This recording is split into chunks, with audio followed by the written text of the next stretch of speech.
Central counselling four research institute indigenous medicine and homeopathy દ્વારા આયોજિત પ્રથમ વૈજ્ઞાનિક સંમેલનમાં ડૉક્ટર ધર્મવીર નારાયણ વરદાની અને સ્વામી આનંદે મધુ પ્રમેહના ચિકિત્સામાં યોગાદાન સંબંધી કેટલાક પ્રયોગોનો સાર પ્રસ્તુત કર્યો.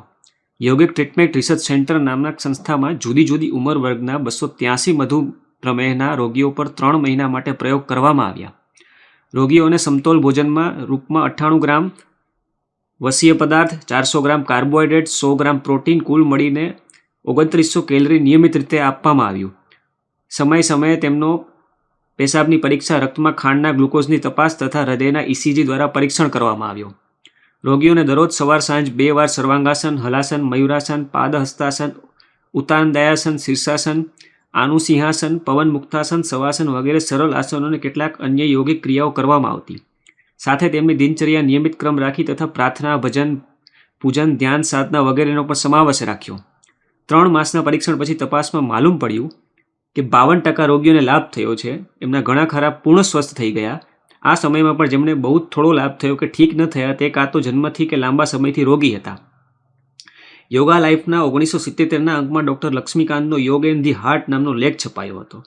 ડૉક્ટર લક્ષ્મીકાંત મેડિકલ કોલેજ મદ્રાસના પ્રોફેસર છે. તેમણે ગવર્મેન્ટ જનરલ હોસ્પિટલમાં જુદા જુદા હૃદય રોગીઓ પર આસનોના પ્રભાવ તપાસવા પ્રયોગો કર્યા.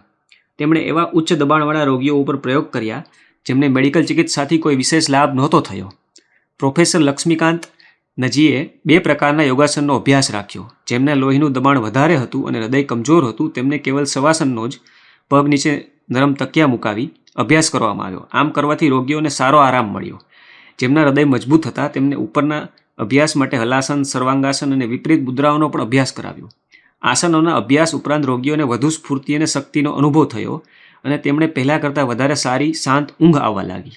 આ પ્રકારના પરિણામ ડૉક્ટર કે દાતે પણ શવાસનના પ્રભાવથી હૃદયરોગના રોગીઓ પર મેળવ્યા છે.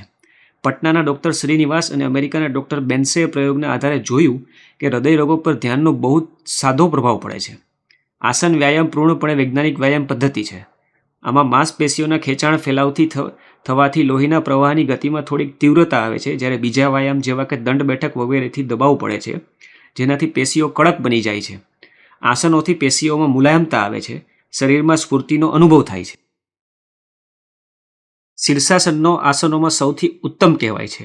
એના પર વૈજ્ઞાનિક પ્રયોગો પરીક્ષણ થઈ રહ્યા છે. સૌથી પહેલાં પોલેન્ડના થર્ડ ક્લિનિક ઓફ મેડિસિનના ડાયરેક્ટર એલેક્ઝાન્ડ્રોવીએ શીર્ષાસન દ્વારા શરીરના અવયવો પર પડનારા પ્રભાવનો અભ્યાસ વૈજ્ઞાનિક રીતે કર્યો. તેમણે શારીરિક અને માનસિક રીતે સમતોલ સ્વાસ્થ્યવાળી વ્યક્તિ પર શીર્ષાસનનો પ્રભાવ જોવા માટે એક્સરે અને ઇસીજી વગેરે સાધનોની મદદ લીધી.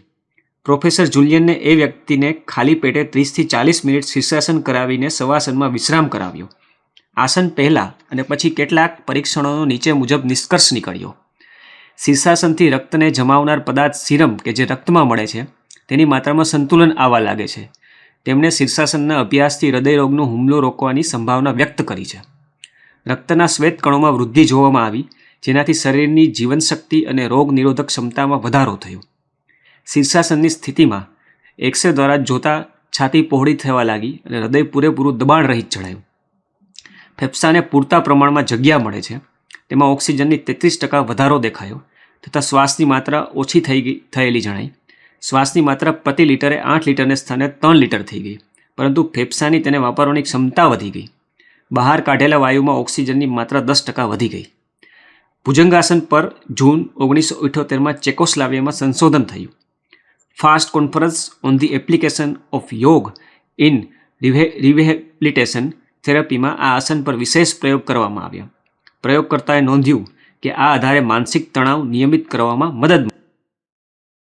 લોનાવાલાના મહારાષ્ટ્રમાં ચાલનારા પ્રયોગોમાં સર્વાંગાસન, મયુરાસનને સામાન્ય સ્વાસ્થ્ય સંવર્ધન અને દુર્બળતારુસ્ત રોગીઓ માટે અન્ય આસનોની તુલનામાં વધારે ઉપયોગી જણાયા.